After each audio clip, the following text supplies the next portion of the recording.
안녕하세요. 안녕하세요. 잘 지내셨나요? 네. 네. 오늘은 조금만 하죠. 네. 109쪽 보겠습니다. 109쪽. 대지권 등기 후 제한 등기. 최근에 굉장히 자주 출제되는 부분이죠. 좀 어려워서 옛날에는 잘 출제 안 했는데 요즘은 지문으로라도 좀 출제를 합니다. 대지권 등기 후 제한 등기. 다 아시는 거예요. 아파트를 한 동 그렸고요. 아파트의 이름은 물론 자이 아파트예요. 내년에는 꼭 바꿔야 되는데 자이 아파트 1001동이고요. 여기는 101호쯤 될 테고 202호쯤 될 테고 303호쯤 될 겁니다. 이때 303호 소유권을 구분 소유권이라고 얘기하죠. 구분 소유권자는 구분 건물을 소유하기 위해선 대지 사용권이 존재해야 되죠. 대지 사용권은 지상권, 지역권, 전세권, 임차권 그리고 소유권이 대지 사용권이 될 수가 있습니다. 이 대지 사용권은 당연히 토지 등기부에 기록이 되는 거예요. 왜? 토지에 대한 권리니까. 그런데 건물 등기부, 표제부, 하단부에 등기가 돼버리면 용어가 바뀌죠. 대지권으로 바뀐다고 했습니다. 구분 건물 등기부, 표제부, 하단부에 등기가 되면, 즉 대지권 등기가 되면 대지 사용권이 대지권으로 바뀐다고 했습니다. 대지권으로 바뀌게 되면 이제 구분 건물과 요 대지권은 일체로 공시가 된다고 했죠. 일체로 공시가 된다고 했어요. 그래서 대지권으로 바뀐 상태입니다. 그러면 갑이 가지고 있는 요 대지권은 요 전유 부분 면적 비율로 결정이 될 테니까 면적이 같다면 갑은 9분의 1을 가지게 될 겁니다. 대지권이라는 용어 자체가 구분 건물 등기부 대지권 등기가 됐다는 뜻이에요. 그러면 이때 갑이 303호만을 을에게 소유권 이전 등기해 줄 수 있느냐. 즉 대지권은 자신이 가지고 있으면서 303호만 을에게 소유권 이전 등기를 해줄 수 있느냐. 있습니까? 없습니까? 없죠. 대지권의 일체성이 깨지겠죠. 따라서 이것은 허용되지 않을 겁니다. 그러면 갑이 을에게 이걸 자신이 갖고 있으면서 이 303호만 을에게 소유권 이전의 가등기를 해줄 수 있느냐. 가등기 다음에는 본등기가 나오는 건데 본등기가 불가능하죠. 소유권 이전 등기가 안 되니까 가등기도 허용할 수가 없을 겁니다. 저당권 설정 등기를 해줄 수 있느냐. 저당권 등기가 이루어지면 나중에 저당권이 실행이 됐을 때 경매 절차를 통해서 경락인에게 소유권 이전 등기가 뒤따라 나오죠. 소유권 이전 등기가 안 되는 것처럼 저당권 등기도 될 수가 없을 겁니다. 처분 제한 등기가 가능한가? 처분 제한 등기는 가압류 가처분 등기를 의미하는데 가압류 가처분 채권자가 강제 집행을 하게 되면 이제 이것도 뒤에 소유권 이전 등기가 뒤따라 나옵니다. 그래서 가압류 가처분 등기 다음에는 소유권 이전 등기가 뒤따라 나오니까 이 처분 제한 등기도 허용될 수 없다 이렇게 얘기합니다. 전부 다 대지권의 일체성이 깨지는 등기들이죠. 따라서 허용이 안 될 겁니다. 기억나시죠? 네. 그러면 갑이 9분의 1 대지권을 가지고 있으면서 303호만 을에게 전세권 등기를 해줄 수 있느냐. 전세권 등기 해줄 수 있습니까? 이건 가능하죠. 을이 취득한 건 전세권에 불과하고 소유권은 여전히 갑이 가지고 있죠. 303호 소유권 갑, 대지권 갑. 둘 다 가지고 갑이 가지고 있기 때문에 이건 가능하겠죠. 그러면 임차권 등기를 해줄 수 있느냐. 이것도 가능하겠죠. 왜냐면 303호 소유권은 여전히 갑이 가지고 있고 대지권도 여전히 갑이 가지고 있으니까 이거는 상관없겠죠. 그러면 지상권 등기해 줄 수 있느냐. 건물은 지상권이 처음부터 안 되죠. 그렇죠. 지역권도 안 될 겁니다. 건물이니까 이런 것들은 허용이 된다 이렇게 얘기를 할 겁니다. 그 다음에 이때 303호를 자신이 갖고 있으면서 대지권만을 갑은 을에게 지분 이전 등기를 해줄 수 있느냐. 지분에 대한 소유권 이전 등기를 해줄 수 있느냐. 이거 됩니까? 안 됩니까? 안 되겠죠. 일체성이 깨지니까. 그럼 지분에 대한 소유권 이전의 가등기를 해줄 수 있느냐. 이것도 당연히 허용될 수 없겠죠. 그러면 저당권 설정 등기를 해줄 수 있느냐. 이것도 허용될 수 없을 겁니다. 처분 제한 등기를 해줄 수 있느냐. 이건 돼요? 돼요? 안 돼요? 안 되겠죠. 네. 실력이 많이 느셨나 봐요. 네. 이거 사실 굉장히 좀 어려운 건데 네. 이거 전부 다 허용될 수 없겠죠. 그러면 303호를 자신이 가지고 있으면서 이 대지권만 을에게 지상권 등기를 해줄 수 있느냐. 돼요? 안 돼요? 안 돼요. 지역권 등기는요? 네. 전세권 등기는? 임차권 등기는? 다 안 돼요. 왜 안 돼요? 지분이니까. 그렇죠. 용익적 권리는 지분에 대해서 용익적 권리는 설정할 수 없죠. 따라서 전부 다 허용될 수가 없다. 이렇게 얘기합니다. 그런데 여기 101호 소유자부터 303호 소유자까지 한 명이라도 빠지면 안 됩니다. 전원이 이 을에게 이러한 등기는 해줄 수 있습니까? 있다고 그랬죠. 이건 지분이 아니라 토지 자체가 돼버리니까 이때는 이건 허용이 된다. 이렇게 얘기를 할 겁니다.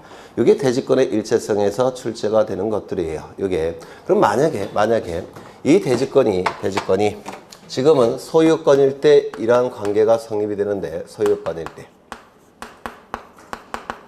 만약에 이 대지권이 전세권이라고 한다면 조금 더 들어가는 거예요.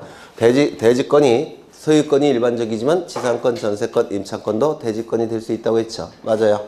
그러면 이 갑이 전세권이라는 대지권을 가지고 있다면 갑이 을에게 소유권 이전 등기 해줄 수 있습니까? 을에게 소유권 이전 등기 해줄 수 있습니까?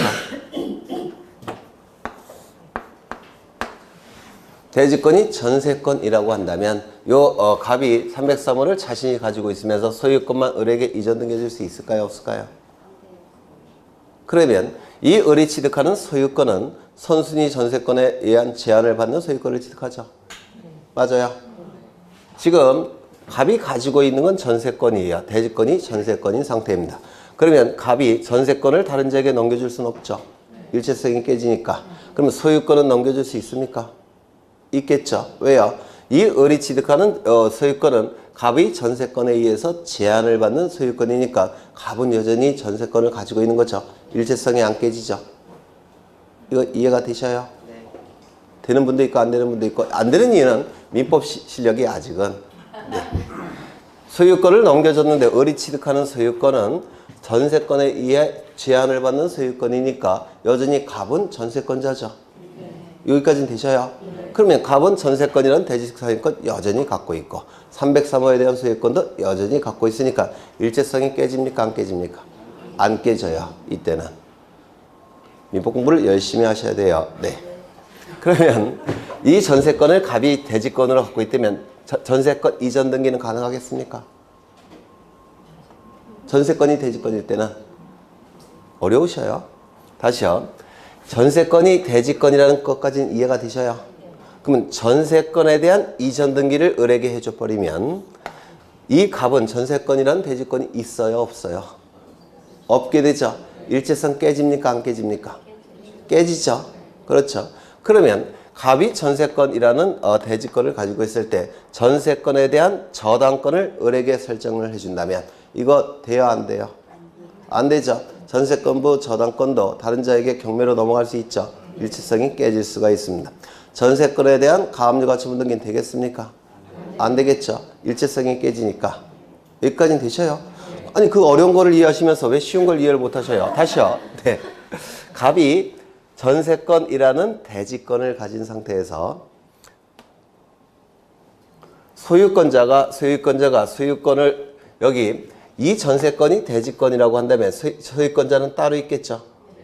여기가 되셔요? 그럼 소유권자가 따로 있을 때 그 소유자가 이 소유권을 B에게 넘긴다라고 한다면 이거 일체성 깨져요? 안 깨져요? 네? 안 깨지죠? 왜? 갑은 여전히 전세권을 가지고 있으니까. 그걸 얘기하는 거예요. 괜히 얘기했다는 생각이 듭니다. 여튼 요거는 이해가 되시죠? 요거는 네, 여기서 출제가 되니까 제가 너무 욕심을 부린 것 같아요. 네. 그러면 109쪽을 보시면 대지권 등기 후 제한 등기 나와 있는데 1번 대지권을 등기한 후에 한 건물의 권리에 관한 등기는 대지권에 대하여 동일한 등기로서 효력이 있다. 이걸 이해가 되실까요? 303호를 보시면 표제부가 있을 테고 그리고 갑구가 있을 테고 그리고 을구도 이렇게 존재하겠죠. 이때 표제부는 상단부, 하단부로 나눠지죠.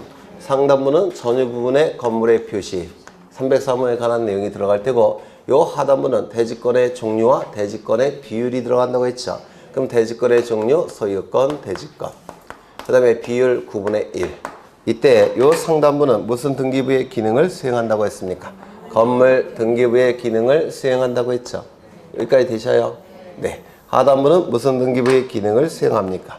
토지 등기부의 기능을 수행하겠죠.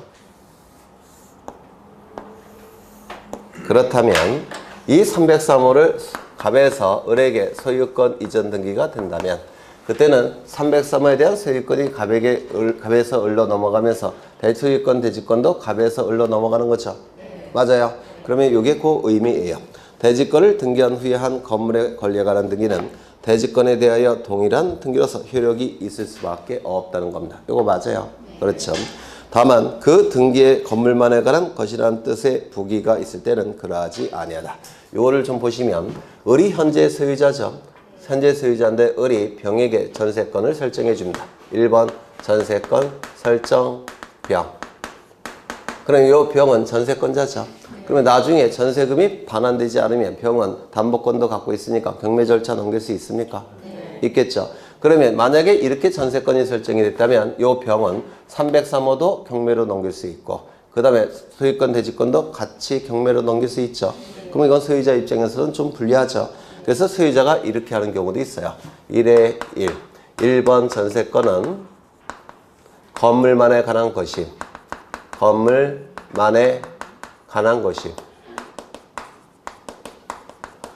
이렇게 등기가 이루어지면 이때는 경매 절차로 넘길 수 있는 건 뭐만 넘기는 겁니까?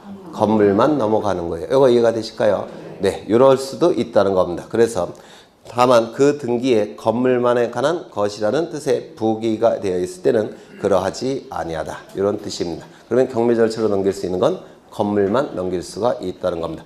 건물만 넘길 수 있다는 얘기는 대지권도 같이 넘어가요. 다만 경락대금에서는 뭐에 대한 경락대금에서만 변제를 받는 겁니까? 대지권이 아니라 건물에 대해서만 그 대금에서 변제를 받는다는 뜻이에요. 이거 뭔 말인지 아시겠습니까? 되셔요? 네. 그런 뜻입니다. 좀 어렵죠? 2번 대지권에 대한 등기로서 효력이 있는 등기. 대지권에 대한 등기로서 효력이 있는 등기. 이거는 건물 등기부에 기재가 되어 있죠. 기록되어 있겠죠. 대지권 등기는. 여기 기록되어 있지 않겠습니까? 그렇죠. 건물 등기부에 기록이 되어 있을 겁니다. 대지권의 목적인 토지의 등기 기록 중 해당 구의 한 등기의 순서. 대지권의 목적인 토지 등기부의 어떤 권리가 등기가 됐다는 겁니다. 이때 우열을 판단할 때는 순위번호 갖고 판단할 수 있습니까? 없습니까? 안 되죠. 왜요?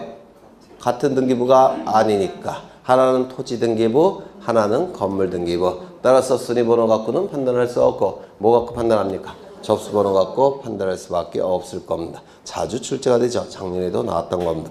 3번 대지권이 등기된 구분건물 등기 기록에는 건물만에 관한 소유권 이전 등기, 저당권 설정 등기, 그 밖에 이와 관련된 등기는 할 수 있습니까? 없습니까? 없겠죠. 왜요? 일체성이 깨져버리니까. 4번 토지의 소유권이 대지권인 경우에 대지권이라는 뜻의 등기가 되어 있는 토지 등기 기록에는 소유권 이전 등기, 저당권 설정 등기, 그 밖에 이와 관련이 있는 소유권 이전의 가등기나 처분 제한 등기를 얘기해요. 이런 등기 할 수 있습니까? 없을 겁니다. 그렇겠죠.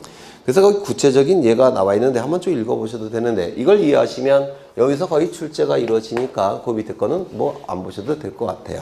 넘기겠습니다. 전세권 등기가 나와 있는데 전세권 등기도 우리 시험에 종종 출제가 되는데요. 거기 서설에 나와 있는 것은 다 민법에서 하시는 것들이죠. 전부 다 민법에서 하시는 내용이 될 겁니다. 그 다음에 우리 등기법에서 필요한 것은 신청 절차가 될 텐데 당연히 공동신청이겠죠. 그 다음에 등기사항에서 꼭 기억해 두셔야 될 등기사항을 반드시 기억해 두셔야 되는데 전세권 설정 등기가 이루어질 때 등기부에 반드시 기록해야 될 내용은 첫 번째 용의물건이니까 범위가 기록돼야 되겠죠. 맞아요. 그 다음에 목적은 기록합니까? 기록하지 않습니까? 목적은 기록하지 않죠. 왜냐하면 전세권은 그 부동산을 점유해서 그 용도에 쫓아 사용 수익하는 권리가 전세권이에요.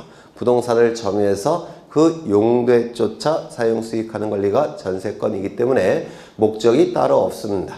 부동산의 용도에 맡기만 한다면 아무렇게나 사용 수익해도 상관이 없어요.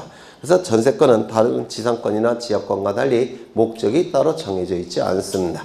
그래서 목적은 필요적 기록사항이 될 수가 없을 테고 다만 전세권은 전세금이 성립요소죠. 그래서 전세금을 반드시 기록해야 될 겁니다. 그래서 전세금, 그 다음에 범위 두 가지를 기록해야 되는데요.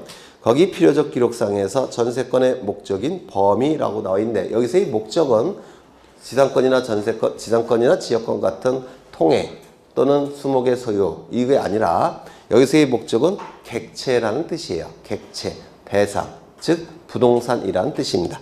거기 전세권의 목적인 범위라는 표현이 있죠.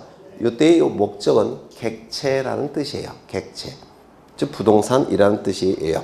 그 다음에 임의적 기록상, 이 전세권은 임의적 기록상도 좀 기억해 주시면 좋을 텐데 존속기간, 기간의 의미가 있죠. 임의적 기록상 암기하고 계십니까? 임의적 기록상, 먼저 약정이라는 문구가 있다면 임의적 기록상이죠. 특약이라는 문구가 있다면 임의적 기록상이죠. 합의라는 문구가 있다면 임의적 기록상, 계약이라는 문구가 있다면 임의적 기록상이 될 텐데 이런 약정사항이 등기부에 등기가 되기 위해서는 뭐가 필요합니까? 근거 규정이 있어야 된다고 했죠. 근거 규정이 있을 때 무슨 등기한다고 했습니까? 언제나 부기 등기한다고 했죠. 동일성을 표현해야 되니까. 두 번째, 기간의 의미가 있는 것은 전부 다 임의적 기록상이라고 했죠. 존속기간, 시기, 종기, 변제기 이런 건 전부 다 임의적 기록상이라고 했고, 세 번째, 돈의 의미가 있는 것도 원칙적으로 임의적 기록상이라고 했죠.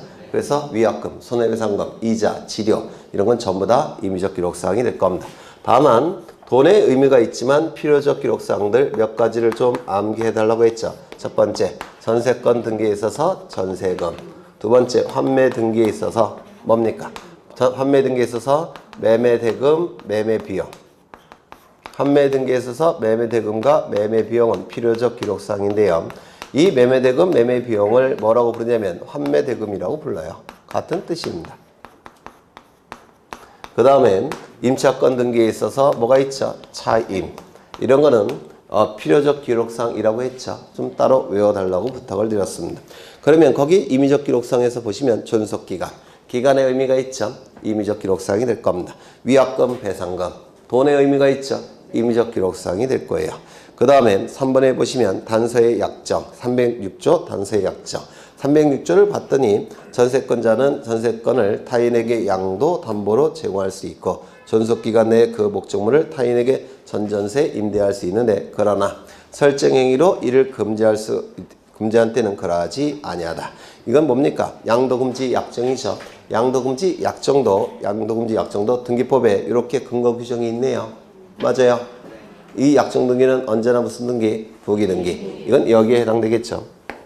약정사항. 맞아요. 그래서 이 전세권은 필요적 기록상, 임의적 기록상 다 좀 암기하셨으면 좋겠어요. 따로 외울 필요는 없죠. 다 알고 계시니까. 이거 아닙니까? 이거. 그죠? 네. 다만 양도금지 약정이 등기법에 근거 규정이 있다는 거 이것 좀 기억해 두셔야 될 테고요. 그 다음에 용의물권은 전부뿐만 아니라 일부도 가능하다고 했죠. 따라서 일부에 대한 용의물권 등기를 신청할 때는 뭘 첨부한다고요? 도면. 전부일 때는 첨부합니까? 첨부하지 않습니까? 전부일 때는 첨부하지 않는다고 했죠.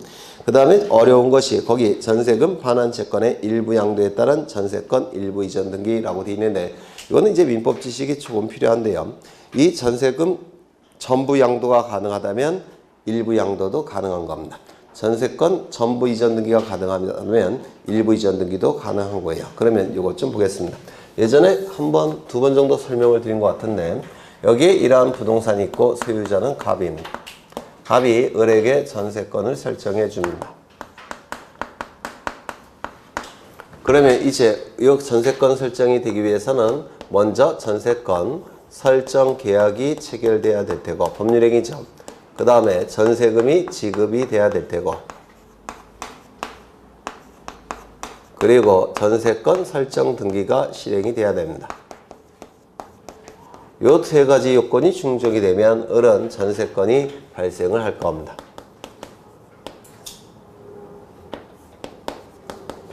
그리고 여기 전세금이 지급된 상태인데 이 전세금은 갑이 완전히 갖는 겁니까? 아니죠. 전세기간이 종료가 되면 반환돼야 되겠죠. 맞아요. 따라서 을에게는 전세금 반환 채권이 장래에 발생을 합니다. 현재는 발생하지 않지만 나중에 존속기간이 종료가 됐을 때는 전세금 반환 채권도 요 을에게 발생을 할 겁니다. 장래에 발생하는 채권이에요. 이때 이 전세권은 두 가지 속성이 있죠. 첫 번째, 뭐가 있을까요? 저 부동산을 점유해서 그 용도에 쫓아 사용하고 수익을 낼 수 있죠. 이걸 뭐라고 얘기합니까? 용의물권성이라고 얘기할 겁니다. 두 번째는요, 전세권이 소멸되었을 때 이 전세금 반환 채권에 대해서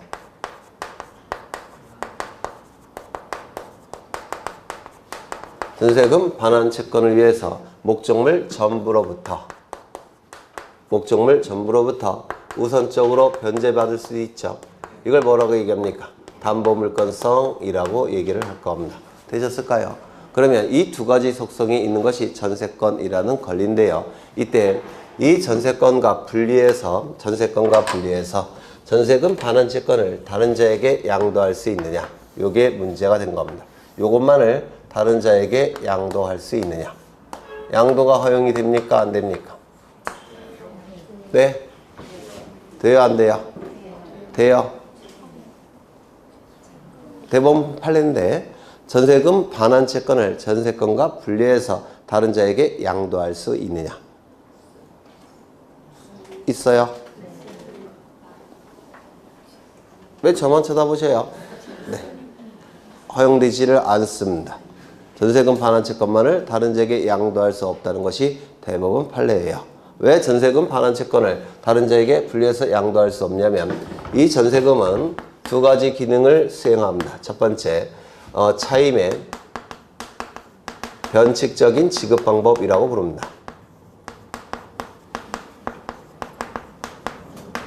요 전세금은 이건 무슨 뜻이냐면 지금 전세권이라는 것은 우리 갑에게 목돈인 전세금을 지급한 거죠. 월세를 내요, 안 내요?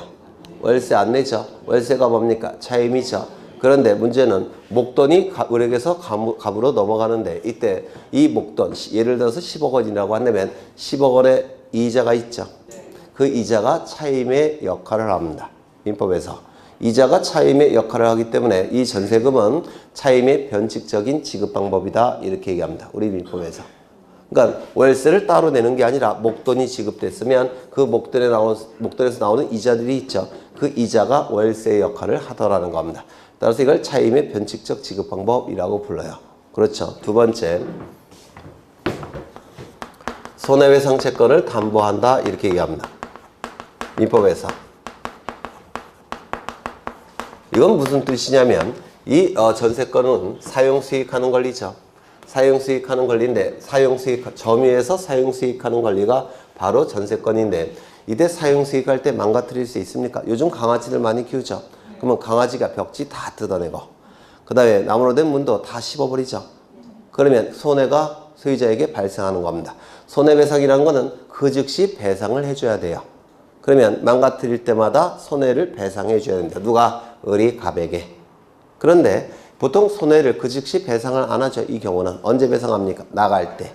나갈 때도 따로 지급하는 것이 아니라 이 전세금에서 손해배상 채권액을 공제하고 돌려주죠. 맞아요. 그래서 이 전세금은 손해배상 채권을 담보한다, 이렇게 얘기합니다. 손해배상을 을이 갑에게 즉시 지급하지 않을 때는 이 전세금에서 그걸 공제하고 돌려주기 때문에 손해배상 채권을 담보한다, 이런 표현을 써요. 여기까지 이해가 되셔요?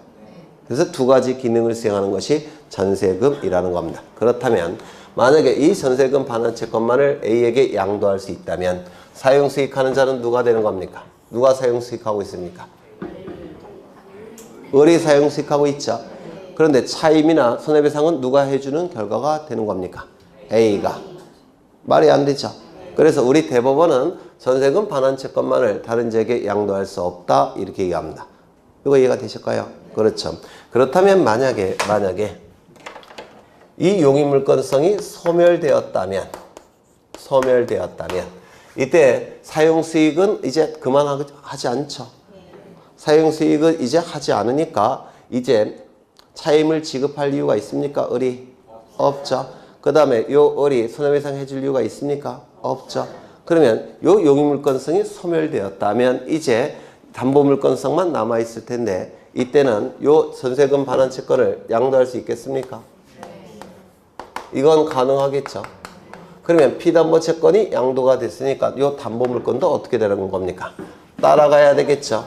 뭐에 의해서? 수반성에 의해서. 맞습니까?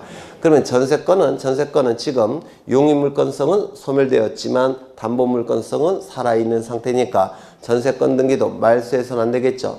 돌려받기 조건이란. 맞아요. 그러면 전세권 등기도 담보물권성 범위 내에서 살아있으니까 이 전세권 등기를 누구로 옮겨야 됩니까? A로. 맞아요. 따라서 이때 전세권 이전 등기가 이루어지게 될 겁니다.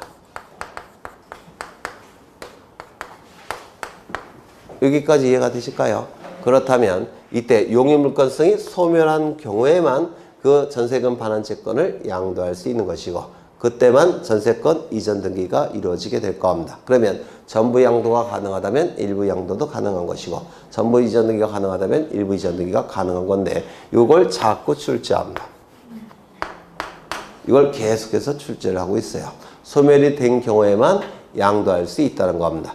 그러면 이것이 소멸되는 경우는 보통은 이게 출제가 되는데요. 어느 경우에 소멸이 될까요? 존속기간이 만료된다면 소멸되겠죠. 전세기간이 만료가 된다면 소멸될 겁니다. 그래서 존속기간 만료된 이후에만 양도가 가능하다는 겁니다. 존속기간 만료 전에는 양도할 수 있다 없다? 없다. 주로 요거 갖고 출제하지만 또 다른 것도 있어요. 두 번째, 전세권 설정 계약을 합의를 통해서 해지한다면 전세권 설정 계약을 합의를 통해서 해지한다면 해지 시점부터 용익물권성은 소멸하겠죠. 맞아요. 그때도 양도가 가능하다 이렇게 얘기합니다. 이런 거 들어보셨는지 모르겠지만 전세권 소멸 청구가 이루어지게 되면 이때도 용익물권성이 소멸합니다. 그 다음에 네 번째, 전세권 소멸 통고가 이루어지는 경우 이때도 용익물권성이 소멸이 돼요. 그럼 이 청구와 통고는 어떠한 차이가 있냐면 공통점은 형성권이에요. 형성권이니까 그 의사표시가 상대방에게 도달이 되면 효력이 쫙 발생을 합니다. 두 개의 차이점은 뭐냐면 이 소멸 청구는 전세권자가 이 당사자 일방이 채무를 이행하지 않았을 때 그때 소멸 청구권이 발생합니다. 채무를 이행하지 않았을 때 예를 들어서 여기 용도에 쫓아 사용수익해야 되죠.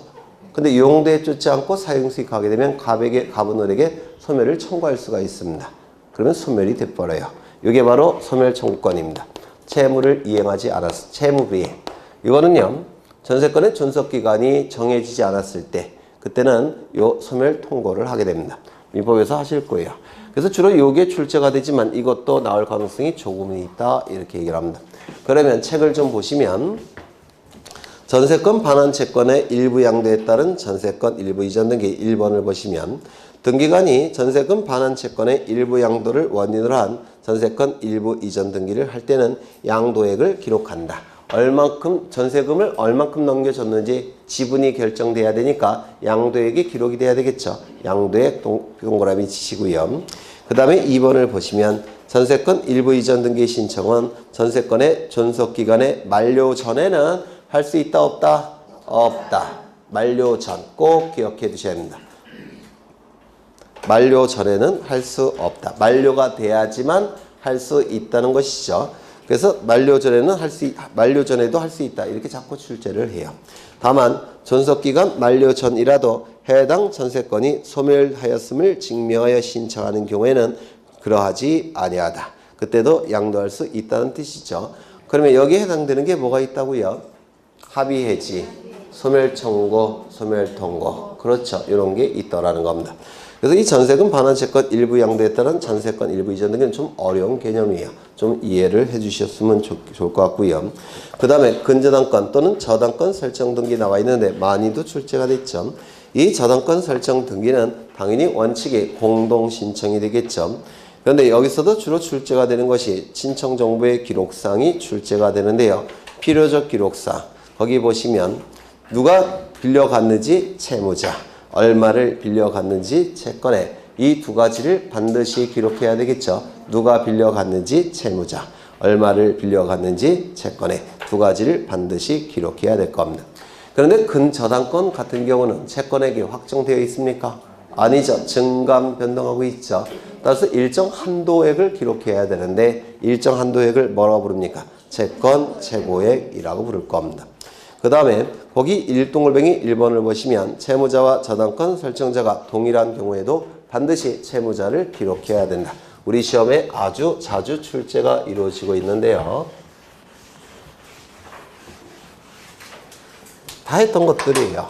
그래서 이 저당권 등기는 뭐 우리 민법에서는 양이 굉장히 많지만 우리 등기법에서는 여기 교재에 있는 거 이 정도만 좀 알고 들어가셔도 거의 다 득점이 될 겁니다. 주로 여기서 다 출제가 되니까 여기 이러한 부동산이 있고 소유자는 갑입니다. 갑이 을로부터 돈을 빌려요. 얼마를 빌렸느냐? 10억 원을 빌립니다. 그냥 안 빌려주겠죠. 담보를 요구할 겁니다. 그래서 갑은 을에게 저당권을 설정하게 될 겁니다. 그러면 이때 요 을은 10억의 채권이 발생할 테고 그 다음에 저당권 설정 등기라면 저당권도 취득하게 될 겁니다. 이때 갑을 뭐라고 부르냐면 돈을 빌린 자죠. 맞아요. 돈을 빌린 자니까 갑을 뭐라고 얘기할 수 있습니까? 채무자. 채무자라고 얘기할 수 있죠. 그 다음에 요 갑은 담보를 제공한 자죠. 따라서 담보를 제공한 자를 우리 등기법에서는 저당권 설정자라고 부를 겁니다. 이때 저당권 설정되기 위해서는 저당권 설정 계약이 체결돼야 되고 그리고 저당권 설정 등기가 실행이 돼야 되는데 저당권 등기를 할 때는 첫 번째 누가 돈을 빌려갔는지 채무자, 얼마를 빌려갔는지 채권에 이 두 가지를 반드시 기록해야 된다고 했죠. 채무자는 누굽니까? 갑. 그 다음에 채권액은 얼마죠? 10억. 이 두 가지를 등기부에 반드시 기록을 해야 될 겁니다. 두 번째, 갑은 을로부터 돈을 빌립니다. 10억 원을 빌립니다. 그냥 안 빌려주겠죠? 담보를 요구할 겁니다. 그런데 갑은 부동산이 없어서 친구한테 부탁을 해요. 그래서 병이 이렇게 담보를 제공하더라는 겁니다. 저당권 설정. 그러면 저당권이 설정되기 위해선 저당권 설정 계약이 체결돼야 되고 저당권 설정 등기까지 이루어져야지만 저당권이 설정이 될 겁니다. 그러면 을은 10억의 채권이 발생할 테고 그리고 저당권도 취득할 텐데요. 등기가 이루어질 때는 뭘 기록해야 된다고요? 누가 빌려갔는지 채무자, 얼마를 빌려갔는지 채권에 두 가지를 반드시 기록을 해야 됩니다. 이때 채무자는 누굴까요? 네, 갑이죠. 그 다음에 여기 채권액은 얼마일까요? 10억. 지금 이렇게 둘로 나눠질 수가 있는데 이때 병은 민법에서는 물상보증인이라고 부르죠. 우리 등기법에서는 담보를 제공한 자이니까 저당권 설정자라고 부릅니다. 그러면 이때는 채무자와 설정자는 같은 사람입니까? 다른 사람입니까? 이때는 같은 사람이죠. 그런데 이때는 얘가 채무자고 병은 뭐가 되는 겁니까? 저당권 설정자가 되겠죠. 같은 사람입니까? 다른 사람입니까? 다른 사람이죠. 그러면 다른 사람일 때는 채무자를 기록하지만 같은 사람일 때 구태여 기록할 이유가 있느냐? 이게 문제가 된 사안이에요. 담보를 제공한 자와 저당권 채무자가 같은 사람일 때 기록할 필요가 있느냐? 이게 문제가 되는데요. 첫 번째, 채무자의 개념과 설정자의 개념은 같은 뜻인가요? 다른 뜻인가요? 다른 뜻이죠. 채무자는 돈을 빌린 자고 설정자는 담보를 제공한 자입니다. 의미가 다르죠. 두 번째, 이 채무자에 적용되는 법조문은 민법의 채권편이에요. 설정자에 적용되는 법조문은 민법의 물권편입니다. 적용 법조문이 같을까요? 다를까요? 완전히 다릅니다. 그러면 같은 사람이건 다른 사람이건 무조건 기록을 해야 되더라는 겁니다. 자주 출제되니까 좀 기억해 두셔야 돼요. 같은 사람이건 다른 사람이건 무조건 이때 채무자를 등기부에 기록해야 되더라는 겁니다. 그래서 담보를 제공한 자, 채무자 같은 사람이건 다른 사람이건 무조건 등기부에 기록을 해야 됩니다. 이걸 꼭 기억해 두셔야 되고요. 두 번째, 뭐 나오는 게 뻔해요. 계속 출제합니다. 이걸 그러니까 이 저당권 등기는 사실은 너무 어려워요. 너무 어렵기 때문에 우리 중개사에서 어려운 걸 출제할 수는 없습니다. 그래서 계속 반복해서 똑같은 지문들을 출제해요. 여기 A라는 분이 있고 여기 B라는 사람이 있는데 대학교를 졸업했는데요. 예, 취직이 잘 안 돼요. 그래서 취직이 잘 안 되니까 형제인데 둘 다 형제예요. 취직이 잘 안 되어서 돈을 빌려서 사업을 하고자 합니다. 그래서 은행에 가서 돈을 빌립니다. 얼마를 빌렸느냐면 10억 원을 빌립니다. 그럴 수 있겠죠. 10억 원을 빌릴 겁니다. 그런데 10억 원을 빌리는 계약을 체결할 때 어떻게 계약을 체결했냐면 요 A가 3억 원 형이니까 7억 원을 변제하기로 하고 그 다음에 B는 3억 원을 변제하기로 했습니다. 그래서 총 10억 원을 빌리더라는 겁니다. 이때 담보를 제공해야 되겠죠. 공짜로 안 빌려주니까. 그래서 요 A와 B는 아버지한테 갑니다. 아버지 우리 사업해야 되니까 아버지가 살고 계신 아파트 담보로 좀 제공해 주셔요. 참 나쁜 놈들이죠. 이러한 관계가 성립이 됐더라는 겁니다. 이러면 이때 저당권이 설정되기 위해선 첫 번째 저당권 설정 계약이 체결돼야 될 테고 두 번째 저당권 설정 등기가 이루어져야 되겠죠. 저당권 설정 등기가 이루어져야 될 겁니다. 이때 등기부에는 누가 빌려갔는지 채무자 그 다음에 두 번째 얼마를 빌려갔는지 채권에 이 두 가지를 기록해야 될 겁니다. 맞습니까? 이때 채권액을 이렇게 A는 7억 원을 변제할 책임이 있고 B는 3억 원을 변제할 책임이 있다. 이렇게 구분해서 기록할 이유가 있을까요? 없을까요? 네? 없습니다. 왜 그럴까요?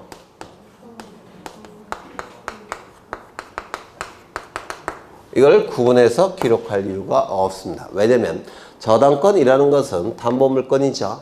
그리고 저당권의 특성이 있죠. 뭐가 있습니까? 첫 번째 부종성, 두 번째 수반성, 세 번째 물상대위성, 네 번째 불가분성, 다섯 번째 타물권성 이렇게 다섯 가지 속성이 있는데요. 이때 불가분성이라는 게 있죠. 불가분성. 저당권은 쪼갤 수가 없기 때문에 비담보 채권이 한 푼이라도 일부라도 변제가 안 되면 저당권은 어떻게 됩니까? 다 살아있는 겁니다. 쪼갤 수가 없기 때문에. 맞아요. 그렇다면 이렇게 구태여 나눠서 기록할 이유가 있습니까? 없더라는 겁니다. 일부라도 변제되지 않으면 저당권 하나가 무조건 다 살아있는 거예요. 그래서 이 채권액은 구분해서 기록할 이유가 전혀 없습니다. 왜? 일부라도 변제 안 되면 저당권은 다 살아있기 때문에. 이거 이해가 되셔요? 그렇죠. 두 번째. 이때 요 A는 7억 원을 변제할 책임이 있고 B는 3억 원을 변제할 책임이 있을 때 이걸 뭐라고 부르냐면 분할 채무라고 불러요.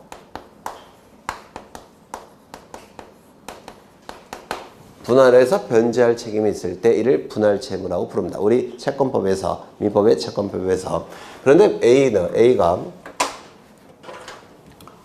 A가 10억 원을 변제할 책임이 있고 B도 10억 원을 변제할 책임이 있다면 이걸 연대채무라고 부릅니다. 둘 다 10억 원 전부를 변제할 책임이 있을 때 이걸 민법에서 연대채무라고 불러요. 들어는 보셨죠? 네, 채무자 1인이 전액을 변제할 책임이 있을 때 이를 연대채무라고 부르는데요. 그렇다면 여기 채무자 A, B죠? 맞아요. 이때 요 A, B는 분할 채무자이다. 또는 연대 채무자이다. 이렇게 기록할 이유가 있을까요? 없을까요? 네? 이렇게 기록할 이유가 있을까요? 없을까요? 없습니다. 연대 채무건 분할 채무건 이 불가분성에 의해서 전액이 변제되지 않으면 이때 저당권 그냥 실행해 버리면 되죠. 맞아요. 따라서 채무자의 관계가 분할 채무자건 연대 채무자건 이런 건 의미가 없습니다. 담보물권에서는. 따라서 그냥 A, B는 단순한 채무자에 불과합니다. 이거 이해가 되실까요? 채무의 종류를 등기부에 기록할 이유가 있다 없다? 없다 이런 뜻입니다. 이런 것들이 단골로 출제가 돼요.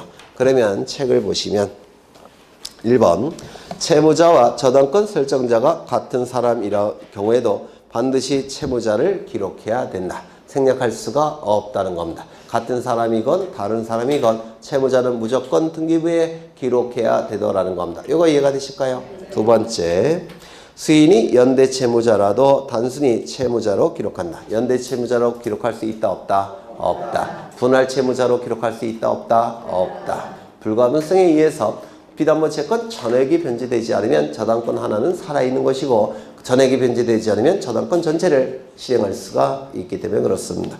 그 다음에 세 번째 보시면 채권자 또는 채무자가 여러 명인 경우에도 채권액은 단일하게 기록하는 것이지 구분해서 기록할 수 있다 없다? 없다. 불가분성 때문에 그래요.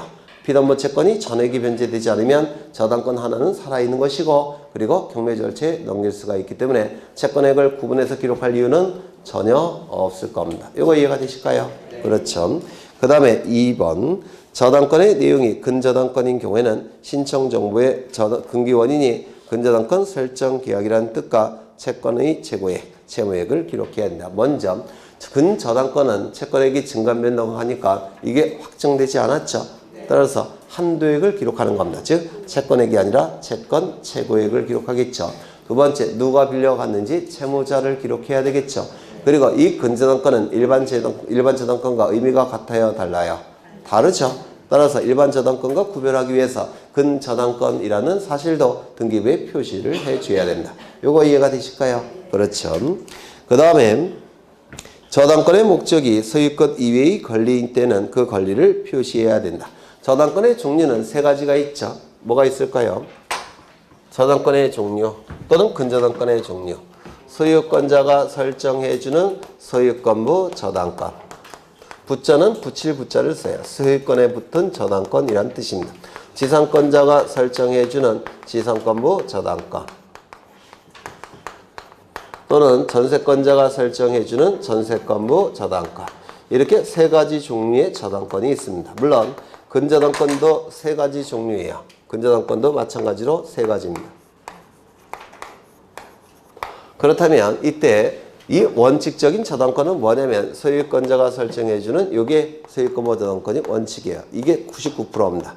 그리고 이거는 1% 정도 될 거예요. 그러면 이 소유권부 저당권이 원칙이니까 소유권부 저당권은 이걸 보통 생략합니다. 그래서 소유권부 저당권을 그냥 저당권 이렇게 부르는 거예요. 소유권부 근저당권은 그냥 근저당권 이렇게 부르게 됩니다. 그러면 이거는 소유권부 저당권이니까 소유권을 표시할 이유가 없겠지만 이것들은 이것과 구별하기 위해서 이걸 표시해 줘야 되겠죠. 권리의 표시. 그 다음에 이 소유권부 근저당권은 이 소유권부 저당권 근저당권은 주등기입니까? 부기등기입니까? 네, 소유자로부터 첫 번째니까 당연히 주등기죠. 소유권자가 설정해 주고 있으니까 이거는요 부기등기, 이것도 부기등기가 되겠죠. 그래서 그 권리도 표시를 해야 되더라는 겁니다. 그 다음에 임의적 기록상이 나와 있는데 거기 보시면 채권의 변제기, 기간의 의미가 있죠. 따라서 임의적 기록상인 것 느끼십니까? 변제기. 그 다음에 이자, 돈이죠. 원칙이 뭐라고요? 임의적 기록상이죠. 그 다음에 지급시기, 기간의 의미가 있죠. 임의적 기록상이 될 겁니다. 넘기시면 첨부 정보가 나와 있는데요. 근저당권 이전 등기 신청에는 물상보증인의 승낙서를 첨부할 필요가 없다. 이거 좀 기억해 두셔야 돼요. 자주 시험에 나오니까. 이때 요 을은 돈이 필요합니다. 돈이 필요해요. 돈이 필요한데 아직 변제기는 1년이나 남았습니다.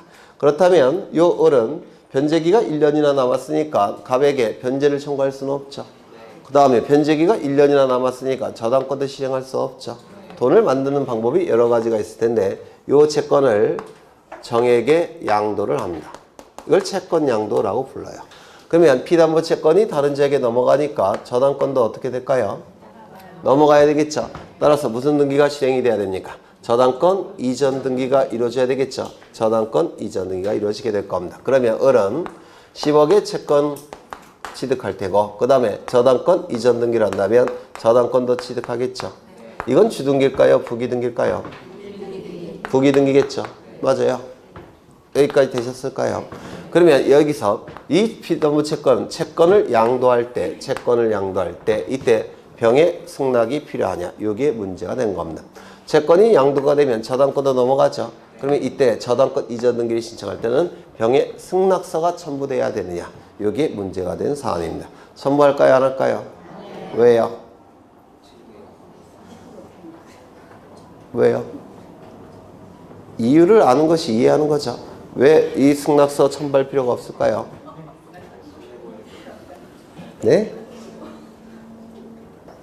일단은 이 채권 양도에 있어서 병의 승낙은 이거는 대항 요건에 불과해요. 성립 요건이 아니라 대항 요건이고요. 두 번째, 이 물건이라는 권리는 민법에서 하셨겠지만 양도가 원칙적으로 허용이 되는 겁니다. 양도가 원칙적으로 허용이 되기 때문에 그때야 병의 승낙이라는 게 필요가 없다라는 겁니다. 이거 이해가 되셔요? 그래서 승낙서 첨부할 이유가 있다 없다? 없다라는 겁니다. 다만 전세권은 얘기가 달라져요. 전세권은 아까 보신 바대로 양도금지 특약이 가능하겠죠. 전세권만 양도금지 특약이 가능한 겁니다. 법률에 의해서. 나머지 물건은 양도가 당연히 허용이 돼요. 이거 이해가 되실까요? 네. 그래서 이 지문도 꼭 기억해 두셔야 됩니다. 근저당권 이전 등기 신청에는 물상보증인의 승낙서 첨부할 필요가 있다 없다? 없다. 또한 채권 양도 증지서 채무자 승낙서 첨부할 필요가 있다 없다? 없다. 왜? 저당권은 원칙적으로 양도가 가능하기 때문에 그렇습니다. 되셨을까요? 그렇죠. 그 다음에 등기 형식 나와 있는데 계속 봤던 거죠. 소유권자가 설정해주는 저당권은 당연히 주등기. 그 다음에 전세권에 관한 저당권이나 지상권에 관한 저당권은 당연히 무슨 등기? 부기등기. 저당권부 채권 질권 등기는 소유자로부터 몇 번째일까요? 저당권부 채권 질권 두 번째. 따라서 무슨 등기? 부기등기. 그렇죠. 그 다음에 2번을 보시는데 피담보 채권이 외화 채권인 경우 외화로 등기하며 환율 변경에 관한 특약사항은 등기할 수 없다라고 되어 있는데 먼저 환율 변경에 관한 특약사항은 등기가 불가능합니다. 왜냐하면 약정사항이 등기가 되기 위해선 등기법에 근거 규정이 있어야 된다고 했죠. 근데 특약사항, 환율 변경에 관한 특약사항은 등기법에 근거 규정이 없어요. 따라서 등기가 불가능하고요. 두 번째, 이 피담보 채권이 외화 채권인 경우에는 등기부에는 외화로 등기해야 됩니다. 원화로 환산된 금액을 등기할 수가 없어요. 왜 그럴까요? 네? 환율이 시시각각 바뀌니까. 그렇죠. 환율이 시시각각 바뀌니까 이 원화로 환산된 금액을 등기할 수가 없습니다. 이거 이해가 되셔요? 그런데 신청 정보는 얘기가 달라집니다.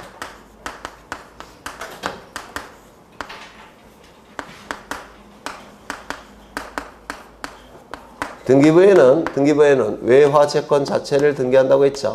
외화 자체를 등기합니다. 그런데 이 신청 정보에는 외화도 등기해야 되고요. 원화로도 환산해서 등기를 신청 정보에는 외화 채권 자체도 기록해야 되고 원화로 환산된 금액도 신청 정보에는 기록해야 됩니다. 이거 좀 기억해 두셔야 돼요. 그러니까 외화 채권은 신청 정보에는 외화도 기록하고 원화도 기록하고 등기부에는 외화만 기록합니다. 그러면 이 등기부에는 왜 외화로만 기록하느냐? 원화로 환산된 금액을 기록해버리면 분쟁이 발생해요. 왜? 시시각각 환율이 바뀌니까. 맞아요. 그래서 이거는 등기할 수 없습니다. 하지만 신청 정보에는 이 원화도 기록해야 됩니다. 왜 그럴까요? 세금 때문에 그래요. 세금 때문에. 세금 때문에 원화로 환산된 금액도 세금액이 결정이 돼야 되기 때문에 이것도 기록해야 됩니다. 이거 구별하셔서 좀 기억해 두실 필요가 있고요. 그 다음에 효력 나와 있는데 근저당권의 효력은 저당물의 부합물이나 종물에 미칩니까? 안 미칩니까? 네? 미쳤다고요? 그러면 부합물이 있고 부속물이 있죠. 두 개의 차이점은 뭘까요? 부합물은 그렇죠. 합체가 된 거죠. 부합물이라는 것은 붙어서 합체가 된 물건이라는 뜻이에요. 붙어서 합체가 된 물건. 따라서 독립된 물건일까요? 아닐까요? 독립된 물건이 아니죠. 그러면 부합물이나 종물을 설치할 때 저당권 변경 등기를 구태할 필요가 있을까요? 없을까요? 없습니다. 합체가 된 거니까. 그렇죠. 부속물은 붙어서 주물에 기속된 물건이란 뜻이에요. 이거는 주물에 기속된 물건이니까 독립된 물건임을 전제로 합니다. 이건 부속물은. 그러면 부속물은 저당권의 효력이 미칠까요? 안 미칠까요? 안 미쳐요. 그렇겠죠. 저당권의 효력이 당연히 미칠 수가 없습니다. 이거는 저당권의 효력을 미치게 하기 위해서는 저당권 설정을 따로 해야 돼요. 무슨 말인지 아시겠죠? 보전 등기에서 등기부 만든 다음에 저당권 설정 등기를 따로 해야 된다. 왜요? 독립된 물건이니까. 이거 이해가 되실까요? 그렇죠. 그러면 지문을 다시 보시면 근저당권의 효력은 저당물의 부합물이나 종물에도 미치니까 당연히 부합물이나 종물을 설치했을 때 저당권 변경 등기를 할 필요가 있다 없다? 없다고 기억해 두십니다. 그런데 만약에 당사자가 저당권의 효력을 부합물이나 종물에는 미치지 않도록 하기 위해서는 뭘 해야 될까요? 따로 약정을 해야 됩니다. 이 약정상은 등기법에 근거 규정이 있어요. 무슨 등기할까요? 부기등기. 다시요. 저당권의 효력을 부합물, 종물에도 미치지 않도록 하기 위해서는 뭘 해야 된다고요? 약정. 이 약정은 근거 규정이 있기 때문에 무슨 등기할까요? 부기등기 해야 되더라는 겁니다. 그 다음에 2번을 보시면 토지에 대한 저당권 설정 등기 후에 그 설정자가 그 토지에 축조한 건물에 대해서는 경매를 청구할 수 있다. 이 경매 청구권의 이름이 뭘까요? 그렇죠. 일괄경매 청구권. 민법에서 줄기차게 보신 거죠. 일괄경매 청구권을 얘기할 겁니다. 그 다음에 3번을 보시면 공동저당은 동일한 채권을 담보하기 위하여 수개의 부동산 위에 설정된 저당권으로서 각 부동산마다 저당권이 존재하는 것이다. 이거 좀 기억해 두실 필요가 있는데 이건 민법에서도 출제가 되는 내용이죠. 이거 설명 안 해도 될까요? 갑은 부동산을 가지고 있습니다. 7억짜리 그리고 3억짜리.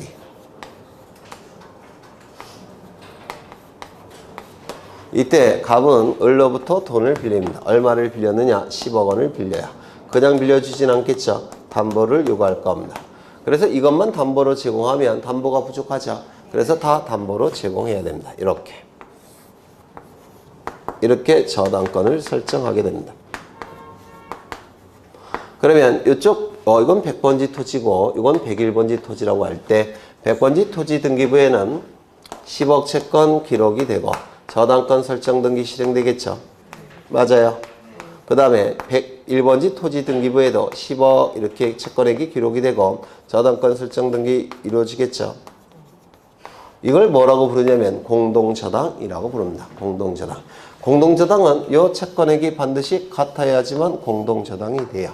그렇다면 채권액을 피담보 채권액을 기준으로 한다면 저당권 몇 개일까요?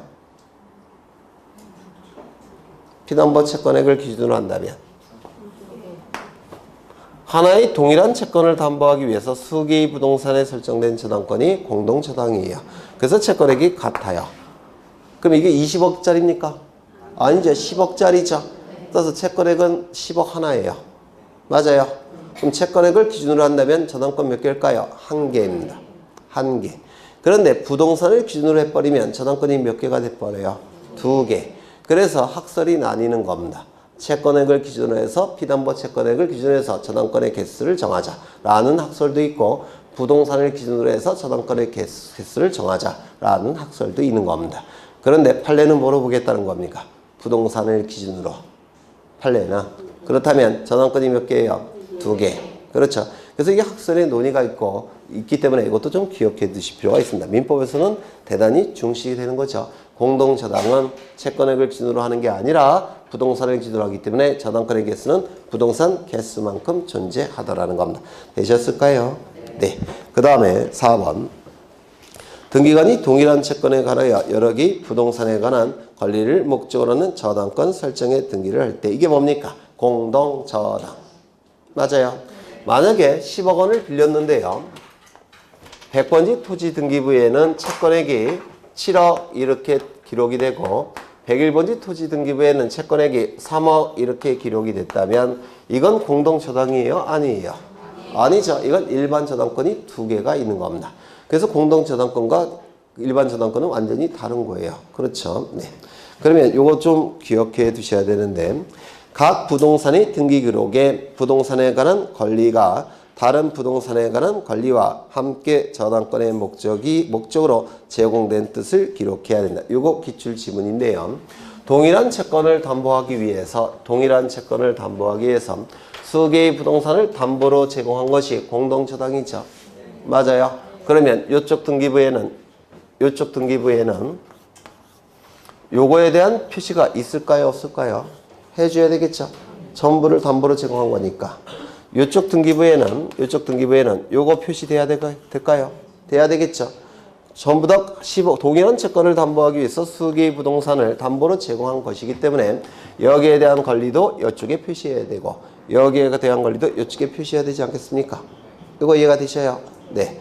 공동으로 그러니까 동일한 채권을 담보하기 위해서 수개의 부동산을 다 담보로 제공한 거니까 각각의 등기부에는 둘 다 표시가 돼야 되더라는 겁니다. 됐나요? 네. 좀 기억해 두십니다. 그 다음에 등기관은 부동산이 5개 이상인 때에는 공동담보 목록을 작성해야 된다. 공동담보 목록은 등기부의 일부로서 강의 등기부라고 했죠. 맞아요. 이때 이 공동담보 목록은 두 가지를 기억하셔야 되는데 첫 번째는 신청인이 작성해서 등기소에 제출하는 게 아니라 등기관이 작성합니다. 이게 개정사항이라서 종종 출제합니다. 다시요. 공동담보 목록이나 공동전세 목록은 신청인이 작성해서 등기소에 제공하는 것이 아니라 등기관이 작성한다는 거. 등기관 동그라미 치시고요. 그 다음에 5개 이상일 때만 등기관이 작성합니다. 5개. 그 정도 보시면 될 거예요. 그래서 이 저당권, 전세권 등기는 우리 등기법에서는 민법처럼 많은 내용이 필요하지 않습니다. 요 정도만 보시면 전세권, 저당권에 관한 내용은 거의 다 득점이 되실 겁니다. 조금 어려운 것도 한번 해볼까? 하고 싶은데요. 네? 하지 말라니까 할 거예요. 조금만 보겠습니다. 조금만. 아주 어려운 건 근저당권은 안 볼 테고 저당권만 보겠습니다. 근저당권 나중에 문제풀이 할 때 보시면 되고 여기에 요 갑은 채무자이면서 저당권 설정자죠. 근데 채무자가 갑에서 A로 바뀌었다는 겁니다. 채무자가. 그러면 이건 저당권 변경 등기할까요? 저당권 이전 등기할까요? 네? 채무자 채권액은 등기부에 반드시 기록해야 되죠. 근데 등기부에 기록된 채무자가 바뀌었으니까 저당권의 내용이 바뀐 거죠. 그럼 무슨 등기할까요? 저당권 변경 등기. 맞아요. 그렇죠. 그 다음에 이 채권자가 바뀌었다는 겁니다. 채권을 다른 자에게 양도했습니다. 그러면 저당권도 같이 따라가겠죠. 그러면 채권자가 바뀌었을 때는 저당권 변경 등기할까요? 저당권 이전 등기할까요? 저당권 이전 등기. 완전히 다르죠. 그렇죠. 채무자가 바뀔 때는 저당권 변경 등기. 그 다음에 채권자가 바뀔 때는 저당권 이전 등기를 하는 겁니다. 뭐 어렵진 않죠. 네, 조금만 더 들어갔으면 좋겠는데. 네, 쉬었다 하겠습니다. 네.